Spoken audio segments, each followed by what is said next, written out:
बिस्मिल्लाहिर्रहमानिर्रहीम। अस्सलाम वालेकुम नाज़रीन, आप यूट्यूब चैनल देख रहे हैं। मैं इमरान खान हूँ। नाज़रीन, अब तक की जो खित्ते की सबसे बड़ी खबर है, बहुत इंपॉर्टेंट खबर है, वो ये है कि सऊदी अरब, पाकिस्तान और तुर्की के बीच में एक दिफाई मुआहदा हुआ है। तुर्की की जानिब से तैयब उर्दगान आए, पाकिस्तान की जानिब से शहबाज शरीफ गए और सऊदी अरब के मोहम्मद बिन सलमान जो वली अहद है और तमाम इख्तियारात उनके पास हैं, वो वहाँ से मौजूद थे। तस्वीर भी जारी की गई हैं, बाकायदा मुआहदे पर दस्तखत होने की वीडियो भी जारी की गई है। ये एक बड़ा तारीखी मौका है और जो स्लोगन है इसका वो ये है कि एक पर हमला सब पर हमला। ये पाकिस्तान के अंदर ये चीज़ बताई जा रही है। अब इसके खतोकाल क्या है, इसके बारे में भी आइडिया नहीं है। इस मुआहदे के अंदर क्या लिखा है, मे बी कभी सऊदी अरब की जानिब से या तुर्की की जानिब से तफसीलात सामने आए। पाकिस्तान में तो दिफाई मुआहदे के नुक्ता नज़र से अभी तक कुछ भी नहीं बताया गया हमें कि ये मुआहदा किस नौइयत का है, इसकी बुनियाद क्या है। क्या अगर पाकिस्तान के ऊपर इंडिया हमला करेगा या कोई और कंट्री हमला करेगी तो सऊदी अरब और तुर्की पाकिस्तान के साथ मिलकर लड़ेंगे, या अगर सऊदी अरब की किसी मुसलमान मुल्क से लड़ाई होती है तो तुर्की और पाकिस्तान क्या करेंगे, और अगर किसी गैर मुस्लिम मुल्क से लड़ाई होती है तो क्या करेंगे।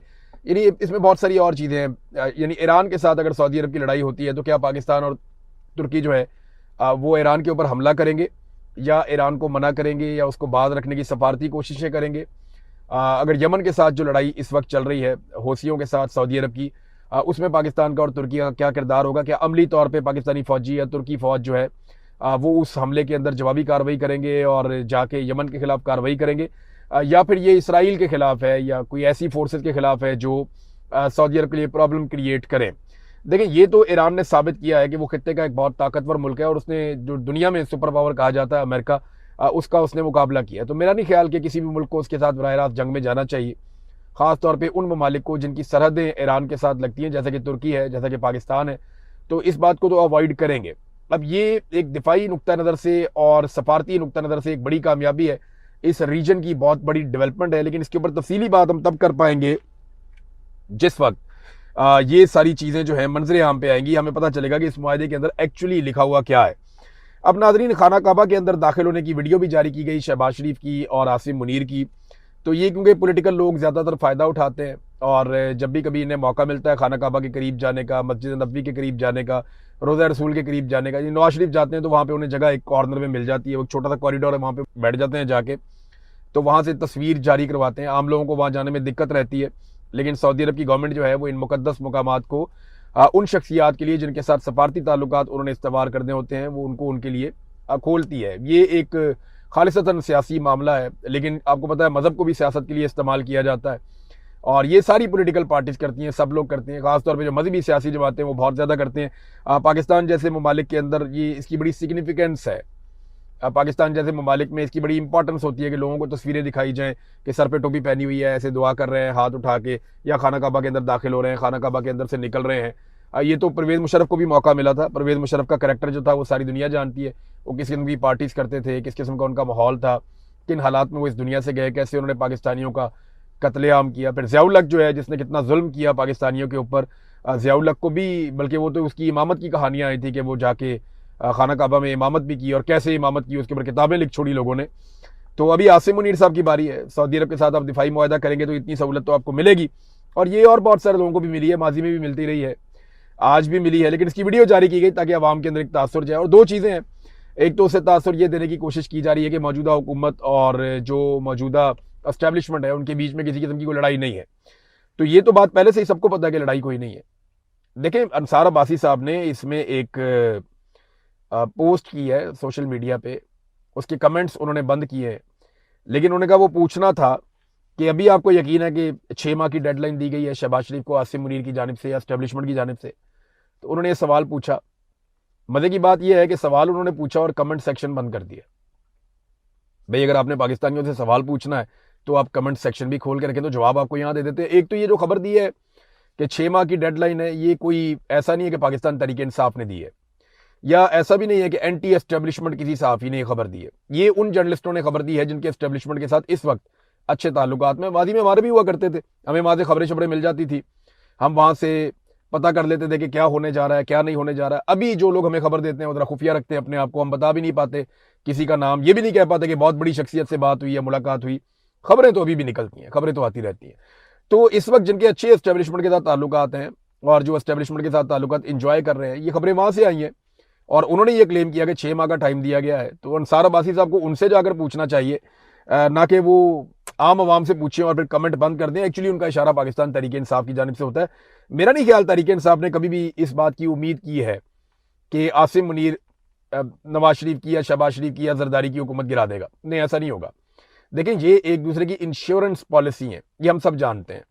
हाँ, ये ज़रूर है कि हाफिज आसिम मुनीर साहब ने ये जाली हुकूमत कायम करके दी है और कठपुतली हुकूमत बनाई है, और वो कठपुतलियों को अपने मुताबिक नचाते हैं, इसको कंट्रोल भी करते हैं, पुतली तमाशे को।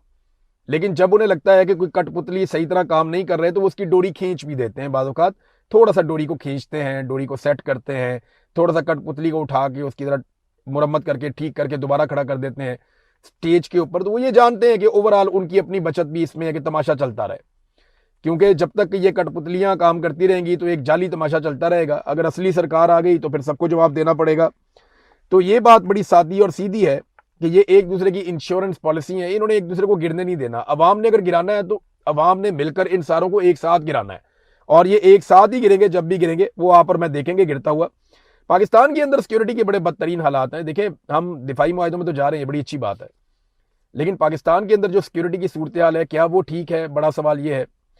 इस सवाल का जवाब ये है कि खैबर पख्तूनख्वा जल रहा है, रोजाना की बुनियाद पर धमाके हो रहे हैं, खुद कुछ धमाके हो रहे हैं। रोजाना की बुनियाद के ऊपर हमारे सिक्योरिटी फोर्सेज के लोग अगवा होते हैं। या तो वो वादा करके वापस आते हैं कि वो आइंदा कभी सिक्योरिटी फोर्सेज के लिए काम नहीं करेंगे, या फिर उन्हें जान से मार के उनकी लाशें फेंक दी जाती हैं। तो वहां पे कंट्रोल नहीं है पाकिस्तान की सरकार का। बलूचिस्तान की हालत आप देखें कि अभी बाकायदा जो सरकार है उसने ये अनाउंसमेंट कर दी है कि कल्लात और खुजदार में जो लोग काम करते हैं वो शाम को अपनी दुकानें बंद करें रात होने से पहले, और फिर जब अंधेरा हो जाए तो लोग अपने घरों से ना निकलें। ये हदायत हुकाम की जानिब से जारी की गई हैं बलूचिस्तान में। अब इतनी बुरी सूरत हाल जिस कंट्री में होगी, यानी हमें अपने दिफा के लाले पड़े हुए हैं, हमारे अपने अमनो अमान के बहुत बुरे हालात हैं। हम दुनिया के साथ दिफाई मुआहदे जरूर करें, बहुत इंपॉर्टेंट है। हो सकता है इससे पाकिस्तान को सफारती कामयाबियां मिले, हो सकता है इससे पाकिस्तान को कुछ 4 पैसे मिल जाए, उधार में तेल मिल जाए, बहुत सारी सहूलियात हो सकती हैं पाकिस्तान को मिले। लेकिन बड़ी बात यह है कि पाकिस्तान के अंदर अमनो अमान कायम करना पाकिस्तान की सिक्योरिटी फोर्सेज की प्राइम रिस्पॉन्सिबिलिटी है। जिन पाकिस्तानियों ने पेट पे पत्थर बांध के पाकिस्तान के अंदर इतनी बड़ी फौज तैयार की, एटम बम तक बना कर दिया, इस फौज को इतना बजट दिया कि इन्होंने दुनिया के बेहतरीन तैयारे, बेहतरीन लड़ाका तैयारे, बेहतरीन एक सिस्टम कायम किया, बहुत सारे हथियार बनाए, खुद भी बनाए, दुनिया से भी खरीदे। तो वो उस अवाम का तहफ़्फ़ुज़ पहली जिम्मेदारी है पाकिस्तान की सिक्योरिटी फोर्सेज की, जिसके अंदर ये मुकम्मल तौर पर अभी कामयाब नहीं हुए। अब नाज़रीन आ जाएं, जो 2 माह के बाद एक ऐलान किया गया लॉन्ग मार्च का, कि 2 माह के बाद एक मार्च होगा, इस्लामाबाद की जानिब बढ़ेंगे। सुहेल अफरीदी साहब ने इसका ऐलान किया, और कुछ लोग डिफेंड कर रहे हैं जी बड़ा अच्छा किया, ज़्यादा लोग तनकीद कर रहे हैं कि जी अच्छा नहीं किया। सुहेल अफरीदी साहब को ये चाहिए था कि वो जल्दी का ऐलान करते, 14 अगस्त तक की डेडलाइन देते, 15 अगस्त को पूरा खैबर पख्तूनख्वा बंद कर देते, फिर देखी जाती जो होता। क्योंकि इस वक्त हुकूमत के ऊपर बहुत प्रेशर है, हुकूमत इस वक्त बहुत सारे मामलात में फंसी हुई है। हो सकता है कल इससे ज़्यादा फंसी हुई हो, मैं कुछ नहीं कह सकता, क्योंकि हुकूमत की अपनी कारकर्दगी और किस्मत भी है। ये जब से आए फंसे हुए हैं, पाकिस्तान को भी इन्होंने फंसाया हुआ है। लेकिन मामला ये है कि अगर फ़र्ज़ करें कि ये 2 माह का टाइम दे दिया गया, जिस पे तनकीद बहुत हो रही है, उस वक्त तक हुकूमत बहुत सारे मामला से अगर निकल गई तो फिर उनकी पूरी तवज्जो होगी पाकिस्तान तहरीक इंसाफ की जानिब। बहरहाल आज तीसरा दिन था। 2 माह का टाइम मांगते हुए ये कहा गया, या इसके जवाब में ये कहा गया कि तैयारी करनी है और तैयारी के लिए वक्त चाहिए। आज तीसरा दिन है, तैयारी कोई दिखाई नहीं दी, तैयारी के हवाले से कोई अपडेट नहीं आई, तैयारी के हवाले से किसी किस्म का कोई मैंने मीटिंग, कोई अपडेट, कोई चीज़ें कि जनाब हमने करना है। तो एक एक मिनट आपका कीमती है, आपने 2 माह का टाइम लिया, तो 2 माह में एक एक दिन को आपको इस्तेमाल करना पड़ेगा, आपको जोर लगाना पड़ेगा। तो अभी तीसरा दिन है, तीसरे दिन तक मैंने कोई ऐसे विजुअल या कोई ऐसी चीज़ नहीं देखी जिसमें मुझे ये लगे कि पाकिस्तान तहरीक इंसाफ या सुहेल अफरीदी की टीम बहुत तेज़ी से तैयारी कर रहे हैं और वो कुछ बड़ा करने जा रहे हैं इस्लामाबाद में जाने के लिए, या वो लाखों लोगों को, 10 लाख 20 लाख लोगों को वो ले जाएंगे। अभी तक तो ऐसा कुछ दिखाई नहीं दिया, बल्कि हो ये रहा है कि उल्टा सोशल मीडिया पे एक जंग चली हुई है। खैबर पख्तूनख्वा के इंफॉर्मेशन के मिनिस्टर हैं शफी जान साहब, उनकी और शहबाज गिल साहब की एक अलग लड़ाई चल पड़ी है। अब ये बड़ा बड़ा ये नामुनासिब है इस वक्त। देखें, ये इकट्ठे होने का टाइम था, इस वक्त डिवाइड पैदा होनी नहीं चाहिए थी, लेकिन डिवाइड पैदा होगी। इख्तलाफ राय बड़ी अच्छी चीज़ है। देखिए, शहबाज गिल साहब का अपना एक मौक़िफ़ है, अब उसका एहतराम होना चाहिए। आप उससे इख्तलाफ कर सकते हैं, आप इख्तलाफ जरूर करें, लेकिन उसकी जान को आप खतरे में नहीं डाल सकते ये कह के पाकिस्तान पहुंचो या पाकिस्तान आओ। देखिए, कल को ये मुराद सईद को भी कहेंगे कि बाहर निकल भाई, तू अंदर से बैठ के मशवरे दे रहा है। ये कह सकते हैं ना कि मुराद सईद बाहर क्यों नहीं निकलता, हम सारे बाहर हैं तो मुराद सईद को बाहर निकालो। हर आदमी की जान अलग तरीके से खतरे में है। पाकिस्तान की मिलिट्री एस्टेब्लिशमेंट को हर आदमी पे अलग तरह का गुस्सा है। जो जितना ज्यादा इन्फ्लुएंस कर सकता है ना, उसको उतना ज्यादा मारते हैं। वो सबसे ज्यादा इन्फ्लुएंशियल आवाज इमरान खान की है, उन्होंने मुलाकात ही बंद की हुई है, उनका पैगाम ही मारना है। तो जिस जिस पे उनको गुस्सा है, जिस जिस पे उनको लगता है कि ये आवाज बड़ी तगड़ी है, ये अवाम में जाके इफेक्ट करती है, उस पर उतना ही ज्यादा गुस्सा होता है। जो जितना ज्यादा मुतासर कर सकता है वो उतना ही ज्यादा खतरे में है। अब कई लोग जो है वो सख्त बात करते ही नहीं है, तो वो पाकिस्तान के अंदर रह सकते हैं। कई लोग जो है वो बात करते हैं, लपेट के करते हैं, शुगर कोटेड करके करते हैं, वो भी पाकिस्तान में रह सकते हैं। लेकिन जो लोग ब्लंटली ओपनली बोलते हैं, उनके लिए जरा मुश्किल होता है। अब कल को देखे ना, मुराद सईद को कोई कह दे कि भाई बाहर निकलो और बाहर निकल के अपनी जान दे दो, तो तुम भी आ जाओ मैदान के अंदर। देखिए, एक दिन तो सबको आना ही पड़ेगा, एक दिन तो सबको इस लड़ाई का हिस्सा बनना ही पड़ेगा। सबको अपने हिस्से की मार खानी पड़ेगी। कईयों ने खा ली है, कई और खा रहे हैं, कईयों को और खानी पड़ेगी। तो ये लड़ाई बड़ी लंबी है, अभी इतनी जल्दी खत्म नहीं होगी। ये इमरान खान साहब के बाहर आने के बाद, इमरान खान साहब के इक़्तिदार में आने के बाद भी ये लड़ाई खत्म नहीं होगी। शायद किसी मौके पे पाकिस्तान तहरीक इंसाफ के लिए खत्म हो जाए, लेकिन पाकिस्तानी अवाम के लिए लड़ाई चलती रहेगी जब तक कि पाकिस्तान की मिलिट्री एस्टेब्लिशमेंट से पाकिस्तान का कब्जा वापस नहीं ले लिया जाता। तो आपस में लड़ने का फायदा कोई नहीं है। बड़ी नामुनासिब बात है कि आप किसी की जान से खेलें। इख्तलाफ जरूर करें, उनका मौक़िफ़ कुछ और हो सकता है, गलत भी हो सकता है, ठीक भी हो सकता है। आपका मौक़िफ़ कुछ और हो सकता है, गलत भी हो सकता है, ठीक भी हो सकता है। लेकिन इस बुनियाद के ऊपर ये कहना, किसी को ताने देना और उसको ये कहना कि तुम मौत के मुंह में आ जा, सीधा आके अपनी कुर्बानी दे दे, कोई गारंटी दे सकता है कि पाकिस्तान के अंदर शहबाज गिल आएगा तो उसको जान से नहीं मार दिया जाएगा, या उसको जान से चले ना मारे, उसको जेल में नहीं डाल दिया जाएगा, या उसको बिल्कुल इररेलेवेंट नहीं कर दिया जाएगा। जो लोग पाकिस्तान में, उनको तो बचा नहीं सके। सनम जावेद खैबर पख्तूनख्वा के अंदर थी, वहां से उठा के ले गए, आप लोग आज तक पता ही नहीं कर सके। आप आज तक उस ऑफिसर को अकाउंटेबल नहीं कर सके जो जिम्मेदार था, वहां से उठाकर ले गए पंजाब के अंदर। तो ये इस तरह की बातें जो है ये नामुनासिब है, ऐसे बातें नहीं करनी चाहिए। इस वक्त लोगों को इकट्ठा करने का वक्त था। बहरहाल, आज़ाद कश्मीर में नाजरीन अब सबसे मुश्किल मरहला आ गया। ये जो पुंछ का इलेक्शन है ना, यहाँ पे देखें बड़े पैमाने पे लोग निकल कर बैठे हुए हैं। यहाँ पे धरने भी चल रहे हैं, लोग भी बड़े सख्त हैं, एहतजाज भी कर रहे हैं। 10 तारीख को यहाँ पे इलेक्शन करवाया जाएगा, और ये इलेक्शन जैसे भी करेंगे, 2 नंबरी से करेंगे, फ्रॉड से करेंगे। ये दिन 10 तारीख का जो है दिन है ना, उसमें भी घंटे उतना ही है। यानी 10 तारीख रात 12 बजे शुरू होगी और अगली रात 12 बजे खत्म हो जाएगी। उसके अंदर भी 24 घंटे ही है। वो 24 घंटे भी उसी तरह गुजर जाएंगे। हो सकता है उसमें कुछ लोग शहीद हो जाएं, हो सकता है उसमें कुछ जाने ज़ाया हो जाएं, लोग जख्मी हो जाएं, हो सकता है उस दिन जो है वो बिल्कुल लोग निकले ही ना वोट डालने के लिए, लेकिन फिर भी वो दिन गुजर जाएगा और अगले दिन आपके सामने एक नतीजा भी आ जाएगा कि जनाब ये नताइज हैं और ये पॉलिटिकल पार्टी इतनी इतनी सीटें जीत गई हैं। मैंने आपसे कहा था ना कि ब्रिगेडियर फाइक को नवाज शरीफ से इश्क है और वो नवाज शरीफ को हुकूमत बनाकर देगा। बहुत लोग ये कहते थे शायद पीपल्स पार्टी को बनाकर देगा, मुझे लगता था नवाज शरीफ को बनाकर देगा। बहरहाल, ब्रिगेडियर फाइक ने नवाज शरीफ को बहुत सर्व किया है, बहुत प्यार किया है, नवाज शरीफ से बड़ा इश्क किया नवाज शरीफ से, और वो नजर भी आता है। तो अब ये जब 11 तारीख आएगी तो उसके बाद चीजें नॉर्मलाइज की जाएंगी, पीएमएलएन को हुकूमत दे दी जाएगी। और एक बात याद रखिएगा, नून लीग और पीपल्स पार्टी दोबारा एल्फी के साथ जुड़ जाएंगे। आप ये देखिएगा, इक़्तिदार के अंदर दोनों इकट्ठे हो जाएंगे, दोनों इस्लामाबाद में बैठेंगे और दोनों बैठकर पूरी तवज्जो से पाकिस्तान तहरीक इंसाफ को फिर से मारेंगे। ये बात आप लिख के रख लीजिए। नून लीग और पीपल्स पार्टी दोनों मिलकर पाकिस्तान तहरीक इंसाफ को दोबारा मारेंगे, तसल्ली से मारेंगे। और सुहेल अफरीदी साहब की हुकूमत भी जा सकती है, खैबर पख्तूनख्वा में इमरजेंसी लग सकती है, गवर्नर राज लग सकता है। तो ठीक है, लगने दें, वैसे भी उनकी कौन सी हुकूमत है, उनके पास इख्तियारात है ही नहीं। जितने इख्तियारात हैं वो भी हमें दिखाई दे रहे हैं। तो नाजरीन, ये जो नूरा कुश्ती का मरहला था ये बिल्कुल एंड पे पहुंच गया है। जो इख्तिदार की एल्फी है वो दोबारा नून लीग को और पीपल्स पार्टी को जोड़ देगी। इस मरहले के बाद पीपल्स पार्टी के पास गिलगित बल्तिस्तान में और नून लीग के पास आज़ाद कश्मीर में हुकूमत आ चुकी है।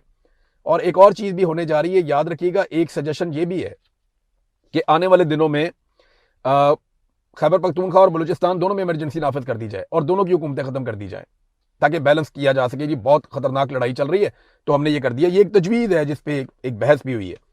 दूसरा, आपको पता है नए सूबे इन्होंने बनाने हैं और बहुत सारे सूबे बनाने हैं। पंजाब को कई हिस्सों में डिवाइड करना है, सिंध को कई हिस्सों में डिवाइड करना है। ये होना चाहिए, मैं आपको फिर कह रहा हूँ, ये होना चाहिए।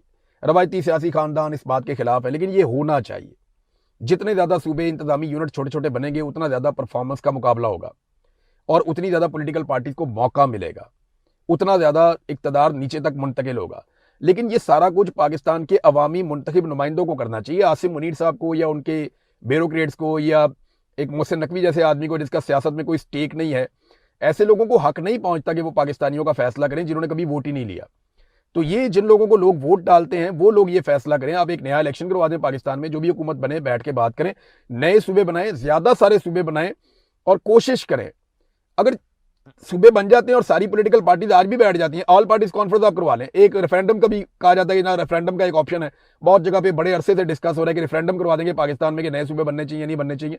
मैं आपको ये लिख के देता हूं कि पाकिस्तानी ये चाहेंगे कि नए सूबे बनने चाहिए, ज्यादा सूबे बनने चाहिए, क्योंकि इससे पाकिस्तानियों के मसाइल हल होंगे। बहुत सारे सहाफी हैं जिनसे मेरी बात हुई, वो चाहते हैं कि नए सूबे बने, लेकिन ये इस बुनियाद पे ना बने कि फौज ने कंट्रोल अपना कितना बेहतर करना है, इस बुनियाद पे ना बने कि हम कैसे लोगों के ऊपर रूल करेंगे, इस बुनियाद पे बने कि इंतजामी मामलात कैसे ठीक होंगे, इस बुनियाद पे बने कि लोगों के मसाइल कैसे हल होंगे, तो वो सबसे बेहतर है। नाजरीन, जाते जाते खबर मैं आपको देता हूं, ये जस्टिस मुसर्रत हलाली साहबा सुप्रीम कोर्ट से रिटायर हो गई। ये 11 साल रही हैं पेशावर हाई कोर्ट में, चीफ जस्टिस भी रही।